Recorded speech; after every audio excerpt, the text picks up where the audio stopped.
Cerita Timun Mas. Di suatu hutan ada seorang nenek tua yang sebatang kara. Dia suka mencari kayu di hutan. Pada saat dia mencari kayu, dia bertemu dengan raksasa. Raksasa ingin memakan nenek itu. Karena nenek itu sudah tua, raksasa itu mengasih biji dan mengasih perjanjian. Pada saat anak itu berumur 6 tahun, perjanjiannya adalah anak itu jika sudah berumur 6 tahun akan diambil oleh raksasa lagi. Dan nenek itu menyetujuinya. Lalu dia merawat bibit itu sampai gede.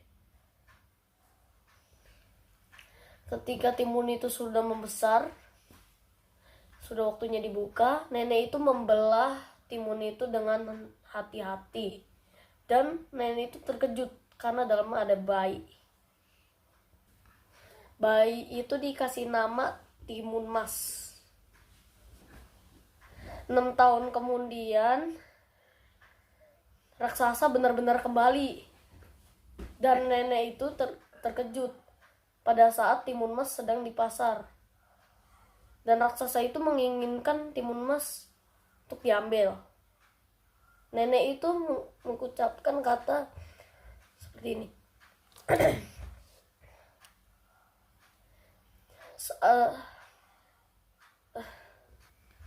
Datanglah 2 tahun lagi.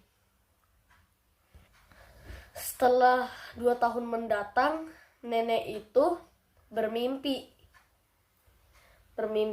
Dia bertemu dengan kakek-kakek tua.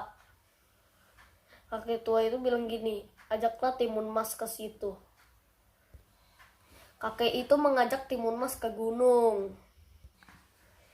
Dan nenek itu pun terbangun dan menyuruh Timun Mas untuk ke gunung keberadaan kakek itu.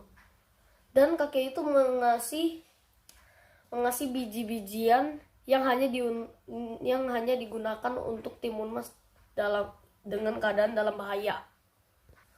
Ya. Pagi hari kemudian raksasa itu mulai datang, menuju ke rumah nenek itu. Dan ketika raksasa itu mengucapkan seperti itu, "Di mana anak itu?" Nenek itu langsung teriak, "Ah!" Nah, Timun Mas itu ada di depan raksasa itu. Karena nenek itu teriak, raksasa ingin memakan Timun Mas itu. Lari deh mereka berdua.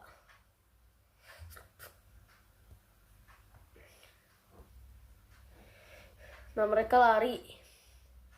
Dan Timun Mas mengeluarkan biji pertamanya yang berisi biji timun. Dan di dalam biji timun itu dilempar dan timun-timun itu jatuh. Raksasa akhirnya memakan timun-timun itu sampai habis, timun banyak itu. Dan si Timun Mas itu melihatlah, dan habis juga timunnya. Raksasa langsung melihat si Timun Mas, langsung lari lagi si Timun Mas itu. Dan biji keduanya dikeluarkan juga dengan berisi jarum alias bambu. Bambu tajam. Dan raksasa itu kesakitan, teriak, dan berhasil lolos juga. Biji ketiga.